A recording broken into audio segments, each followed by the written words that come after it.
gentlemen, we are releasing our final report on the Y2K computer problem. Everyone's here. We will experience no major national breakdowns. Someone's on the net.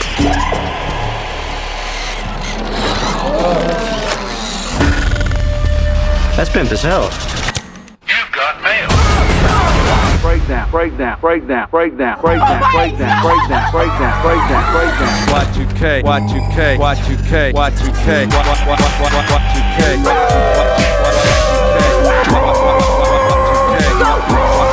You've got mail. They made a video and everything. That's crazy. Breakdown, breakdown, breakdown. Ooh. Combining or something. Oh, snap.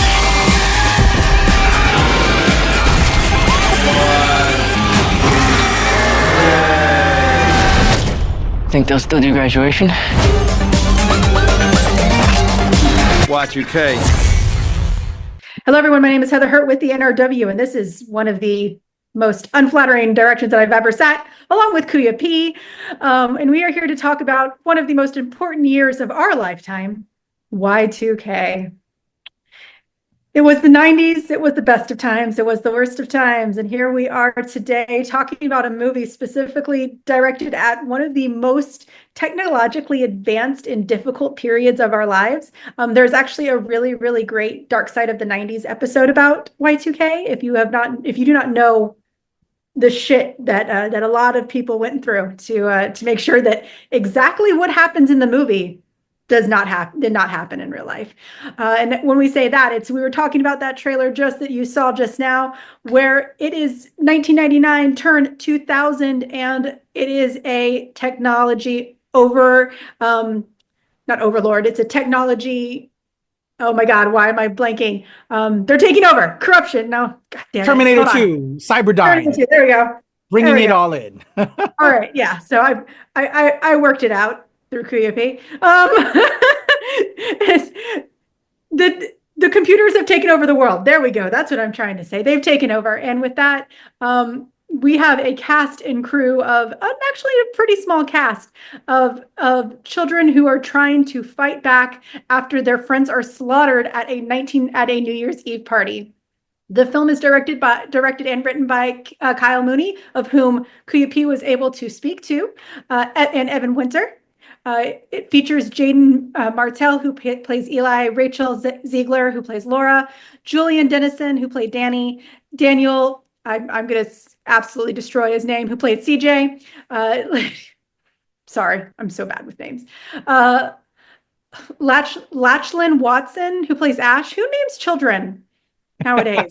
Who names children? I'm just kidding. Lachlyn Watson, who plays Ash. Fred Durst, who plays Fred Durst, and Kyle Mooney, who plays Garrett. This cast is actually, there are a lot of people at the beginning. To explain, there are a lot of people at the beginning of this film that don't quite make it to the end of it. I also really want to point out the number one and most important woman of the 90s made her Easter egg appearance. Alicia Silverstone as Eli's mother was there, and I mean, it's a freaking 90s movie. Silverstone has to be there. With that being said, and as I fumbled my way through this plot and everything else, the movie is very simple. We will be talking spoilers here. The movie's been out for a while. I just now got to see it because I got off my ass and actually rented it. So with that being said, KAYFABEYBABY, when we first saw this trailer together, we were talking about how it is produced by Jonah Hill. What were your thoughts other than it's a Jonah Hill movie? My thoughts was I'm looking forward to it. It's going to be hilarious. I lived through it. We both lived through the Y2K and all the insanity that it was. I was ready.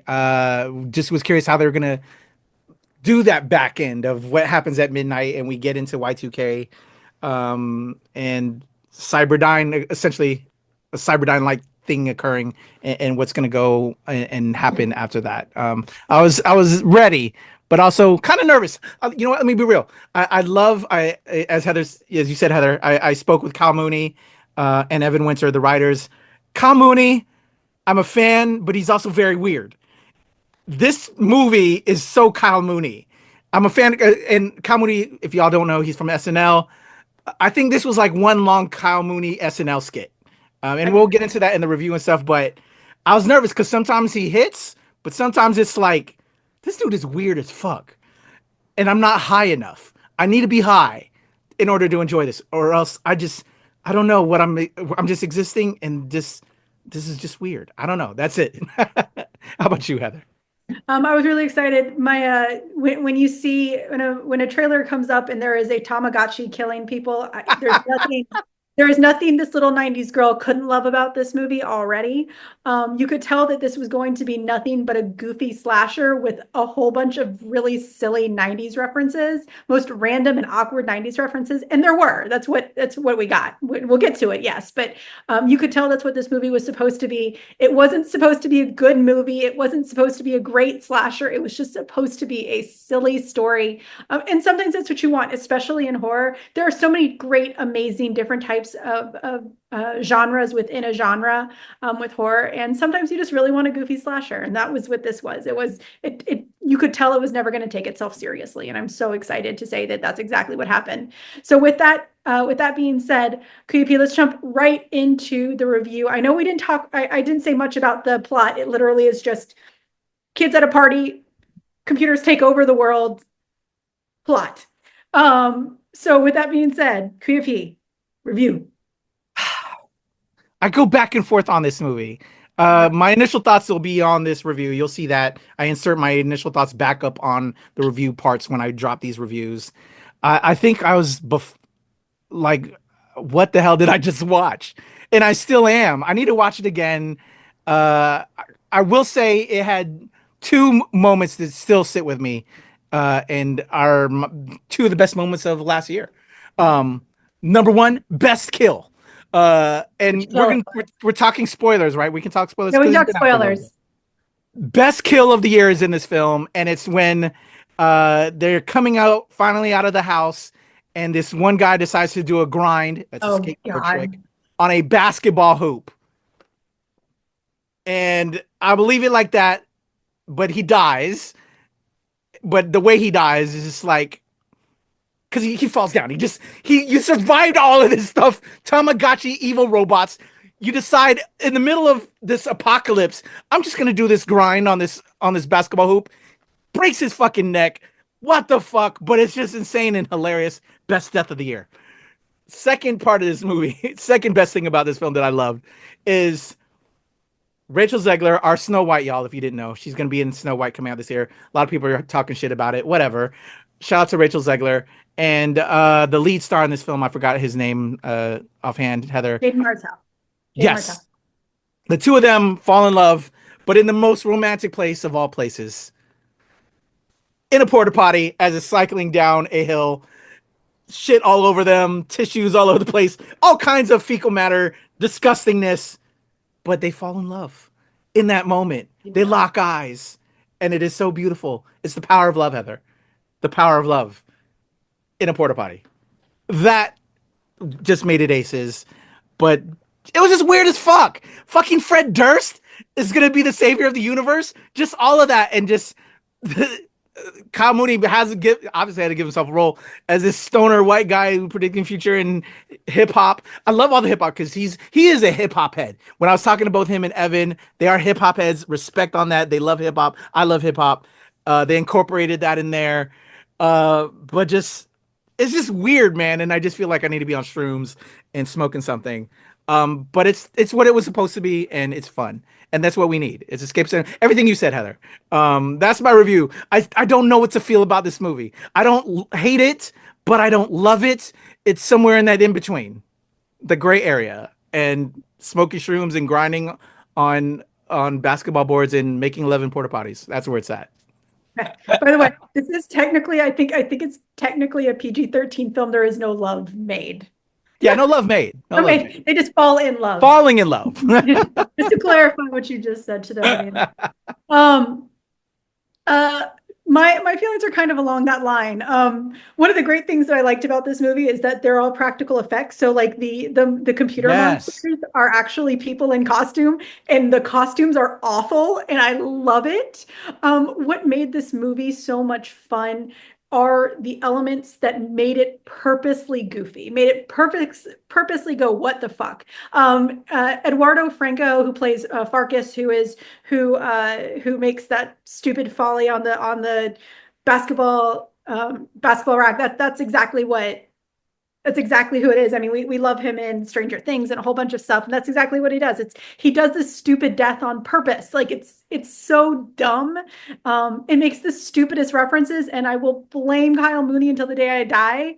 That I now have Thong Song stuck in my head again, and I don't need that. I don't need it every single day. But I love Cisco, so it's okay. It's fine. I love him. But it was everything that you wanted in a stupid New Year's Eve holiday horror. That took place on Y2K, especially if you know the amount of work that went into what they had to do to keep planes from falling out of the sky. Which it wouldn't have happened that way. That's not actually what would have happened, but still. But with that being said, the movie is not good. It is not a good film. But at the same time, it's not supposed to be. It's very clear. They've made themselves clear that they did not want a good film. When you have Fred Durst playing Fred Durst, who is a hero and then becomes a senator and a tech billionaire, you're not taking yourself seriously.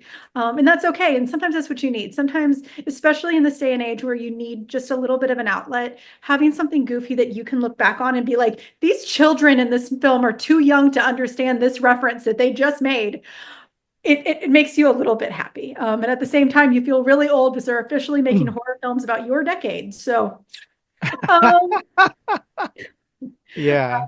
With that being said, this movie was just fun. I don't know how much more we're gonna say on it, but it was just a fun, goofy film. You can get it. You can rent it right now for $4.99 on Amazon and $5.99 on Apple TV. If it's one of those where we rented it or I rented it, I think it was worth the cost. It wasn't. Was it $19.99 worth renting? Is it $5.99? 100%. 100% worth it. So Kuya, final thoughts before we're done with this for the day.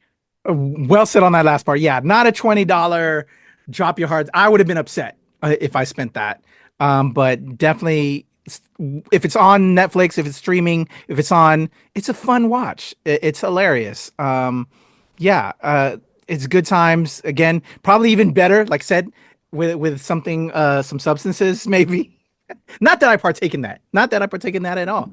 But I think it's stupid fun. Shout out to Kyle Mooney, man. That dude doesn't care, and he just lives his life, and he's having a ball. And Evan Winter as well. Great talk. Go check out our interview with them. I love that it started with dial-up. That classic dial-up sound. They had the Tamagotchi, and they're just all of these little significant things that for you and I that grew up in that time period that will hit, but none of these new kids will know what the fuck. Even these actors that are in it knew nothing about these things, I'm sure. And the fact that they ended on the Cisco music video. Yes. They ended on the Cisco. Y'all don't understand how much 90s children made this movie. Y'all do not understand unless you lived through it. But yes. Oh, let me do a quick plug since you said it. Go check out our interview with Cisco on the channel. I actually interviewed Cisco when I forgot what show it was, but I actually had the opportunity. That was really cool for me personally, because you and I, Heather, we grew up on fucking Cisco. I got to interview Cisco, and it's on the channel. Go check it out. Absolutely. And also for any of you people, anyone who actually still enjoys that 70s show, this movie is also for you. Just heads up. All right, guys, if you have any opinions, if you disagree, if you thought this movie was perfect in every single way, if you thought it was the worst film and our credit to it is doing too much, tell us down below. Like, subscribe, share, all those things. Check out Y2K. It's available for rent on streaming right now, and we will talk to y'all soon.